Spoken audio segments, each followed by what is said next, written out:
আমাদের এইটাই পেশাগত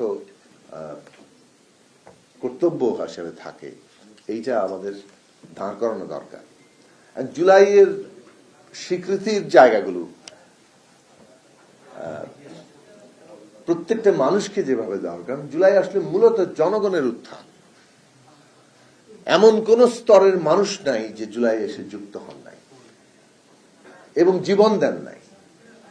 শিশু বৃদ্ধ থেকে শুরু করে নারী পুরুষ, বাঙালি, চাকমা, মারমা, হিন্দু, মুসলমান, সব শ্রেণী পেশার, শ্রমিক হোক, ছাত্র হোক, বিভিন্ন এমনকি চিকিৎসকরা, এই যে সব জায়গার মানুষ চলে আসা, যারা ঠিক রাজনীতিতে এই কিছুদিন আগেও হয়তো আগের দিনে সক্রিয় ছিলেন না, ওই দিনই প্রথম তার রাজনীতি, কিংবা এটা রাজনীতি বলেও তিনি আসেন নাই, জীবনের প্রয়োজনে, অস্তিত্বের প্রয়োজনে মনে হয়েছে যে এইখানে থাকা দরকার।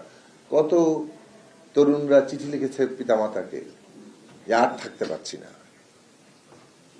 এই যে দায়িত্ববোধ থেকে যে আসা, এই যে মানুষের উত্থানটা ঘটা, সেইটা ছিল জুলাই।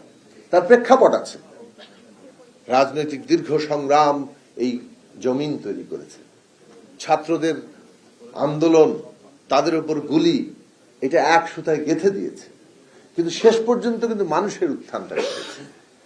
এখন আমরা ব্যস্ত দেখতে পাচ্ছি যে একদল কারা এই যে জুলাইয়ের মানুষের বিভিন্ন রকম শক্তি, ঐক্য, তার যে এই যে জীবনের উদযাপন, মৃত্যু তো হয়তো আসেই, কিন্তু মরে গিয়েও যে জীবনের উদযাপন করা যায়, জীবনকেই জয়ী করা যায়, অনেক বেঁচে থাকা মানুষের তার যে কোনো বেঁচে থাকাটার যে কোনো তাৎপর্যহীন হয়ে পড়ে, আর কিছু কিছু মানুষের মৃত্যু আসলে আমরা উদযাপন করতে থাকি। আমাদের প্রতিটা মুহূর্ত সেই তার মৃত্যু, তার শাহাদাত আমাদেরকে অনুপ্রাণিত করতে থাকে।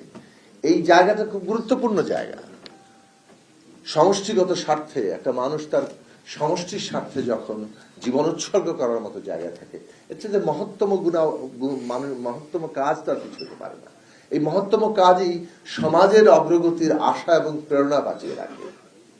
এইটা আমাদের দেশে ঘটেছে, সেই জায়গা থেকে আমাদের উদযাপন করা দরকার ছিল।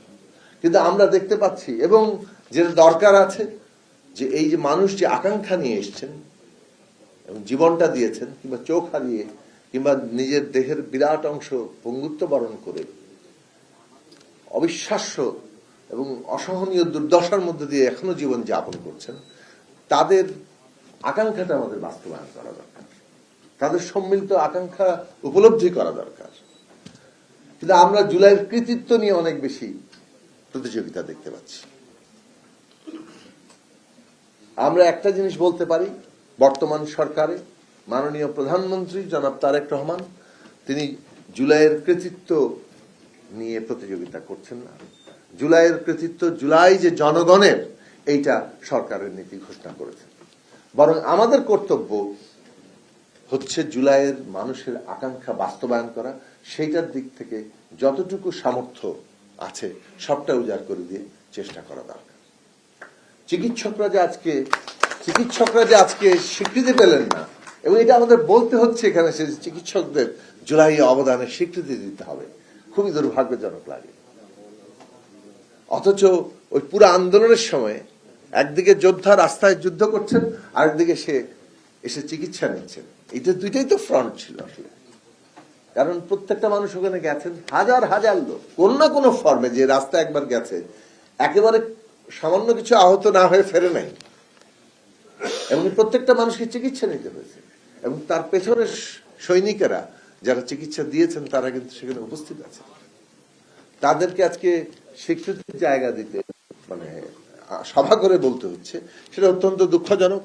তবে আমার মনে হয় যে বর্তমান সরকার এই স্বীকৃতির জায়গাগুলো, প্রত্যেকটি মানুষ তার গল্পটা, এটা যাতে সংখ্যায় পরিণত না হয়, সেইটা সামনে আনার চেষ্টা করবেন। এবং মুক্তিযোদ্ধা মন্ত্রণালয়ের মাননীয় মন্ত্রী আছেন, এটা তার কাজের এখতিয়ারের মধ্যেও আছে। এই যে আমাদের জুলাইয়ের শহীদেরা, এটা জুলাই 5ই আগস্টের পর আমরা বলেছিলাম যে জুলাই শহীদদের তালিকা যাতে ঠিক মতো হয়, এবং জুলাই শহীদের তালিকা হওয়ার মধ্যে দিয়ে এই যে প্রত্যেকটি শহীদ তাদের এক একটা জীবন আছে, গল্প আছে। তার এই জুলাই আন্দোলনে আসা, তার শাহাদাত বরণ, এর চাইতে বড় গল্প, এর চাইতে অনুপ্রেরণার গল্প তার কিছু হতে পারে না বাংলাদেশের জন্য। আগত প্রজন্মরা যাতে তারা ভবিষ্যতে অনুপ্রাণিত হতে পারে, এই গল্পই তো আমাদেরকে অনুপ্রাণিত করবে। সুতরাং তাদের গল্প, তাদের জীবনটাকে উদযাপন করা দরকার। প্রত্যেকটি মানুষ আলাদা মানুষ, কেবল সংখ্যার আড়ালে আমরা যাতে না ফেলি। এবং সেই গল্প ধারণ করা মুক্তিযুদ্ধ মন্ত্রণালয়ের একটা বড় কাজের জায়গা, এবং আমরা আশা করি আমরা একসাথে করতে পারবো। আমরাও যেহেতু পরিকল্পনা থেকে এই কাজগুলোতে অংশীদার, সুতরাং সেই দিক থেকে আমরা এই কাজটা করতে পারবো। এবং সেইখানে আমাদের যারা শহীদ হয়েছেন, কিন্তু যারা এখন বেঁচে আছেন কিন্তু লড়াইয়ে ছিলেন, তাদের সেই লড়াইয়ের সংরক্ষণ দরকার। এই কারণে যে সেটা আমাদের অনুপ্রেরণা, আবার এই কারণেও যে সেটা আমাদেরকে জারি রাখতে হয়। সমাজ যখন আন্দোলন করে তখন সেই সমাজ এগিয়ে যায়। সমাজ যদি আন্দোলন প্রান্তিক হয়ে কিংবা কোণঠাসা হয়, তাহলে সমাজ ক্রমাগত রক্ষণশীল এবং পেছন দিকে যেতে থাকে।